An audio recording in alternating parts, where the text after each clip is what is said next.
La tradition humaine rapporte que la Bahira serait une chamelle qui avait eu 10 portées et dont on fendait les oreilles afin de la distinguer des autres. Elle était abandonnée au pré où elle pouvait paître en toute liberté sans être exposée au sacrifice ni qu'il lui soit demandé le moindre travail. La Wassila était une chamelle qui avait eu des jumeaux mâles et femelles. De ce jour, il n'était plus question de la sacrifier. La Saïba était une chamelle que son propriétaire laissait au pré à la suite d'un vœu.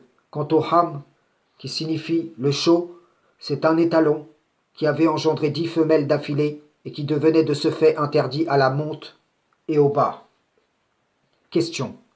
Savoir définir ces 4 choses instituées par les Arabes avant la révélation du Coran, est-ce essentiel en religion?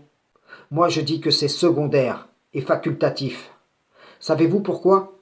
Car des us et coutumes observées de manière géolocalisée, dont l'émission est imputée à Allah ou attribuée à des ancêtres dont on suivrait les pas, ne sont que des exemples particuliers permettant de placer une condamnation qui pourra, par le biais de l'universalité du Coran, s'étendre sur une multitude de façons d'être blâmable vis-à-vis d'Allah, pour la même raison qui a causé l'émission de cette condamnation.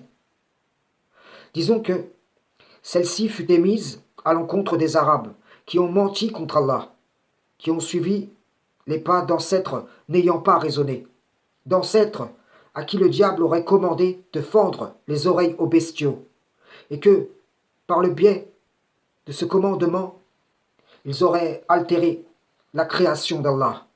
Eh bien, si le Coran, qui a une vocation universelle, par sa voix, atteint une peuplade qui est héritière d'une tradition ancestrale leur commandant de couper la queue des moutons, voyez-vous, savoir définir la Bahira, la Wasila, la Saïba ou le Ham ne leur servira à rien. Par contre, savoir que mentir contre Allah, suivre des traditions ancestrales qui annulent sa loi, altérer sa création, recouvrir la vérité, sont, pour ne citer que celles-ci, 4 graves entraves au dîn d'Allah sur terre. Eh bien, c'est cela qui peut profiter à ce peuple, à condition qu'après avoir pris connaissance, il s'amende, sans revenir à ce qui lui était interdit, tout en demeurant pieux.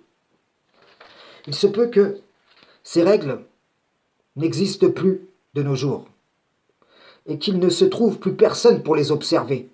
Par contre, cette transgression peut d'un peuple à l'autre prendre énormément de formes diverses et variées, anciennes et modernes. Et donc, les Arabes qui observaient ces choses ont simplement suivi d'exemple à tous dans l'espace et le temps. Par la condamnation de ce qu'ils faisaient de mal, tout peuple atteint par le récit de leur exemple est averti. Comprenez-vous? Savoir définir ces 4 termes, c'est une question de forme, secondaire et facultative. Ce qui doit être essentiel pour les muslimines, c'est d'en comprendre pleinement les raisons de fond. Imaginons que le fléau du vin fasse des ravages parmi les Arabes.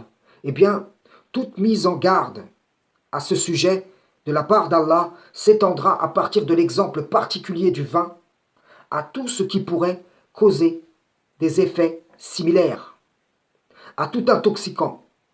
Chez tel peuple, ce sera le whisky, chez l'autre, le cannabis, et ainsi de suite, de sorte que chacun des différents peuples évoluant sur cette terre soit averti, ou puisse l'être, qu'il repousse cet avertissement, ou qu'il s'amende, qu'il l'observe, ou qu'il s'en détourne.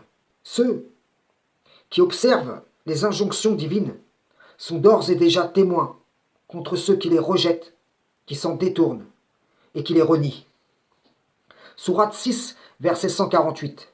Ceux qui ont associé diront: si Allah avait voulu, nous ne lui aurions pas donné des associés, nos ancêtres non plus, et nous n'aurions rien déclaré interdit.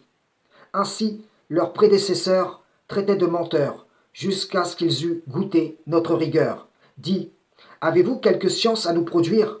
Vous ne suivez que la conjecture, et vous ne faites que mentir. Sourate 10, verset 59.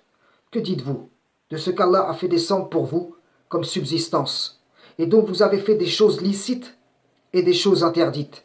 Dis, est-ce Allah qui vous l'a permis, ou bien forgez-vous des mensonges contre Allah?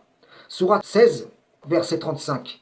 Et les associateurs dirent, si Allah avait voulu, nous n'aurions pas adoré quoi que ce soit en dehors de lui, ni nous, ni nos ancêtres, et nous n'aurions rien interdit qu'il n'ait interdit lui-même. Ainsi agissaient les gens avant eux. N'incombe-t-il au messager, sinon de transmettre le message en toute clarté? Frères et sœurs en islam, salam, shalom.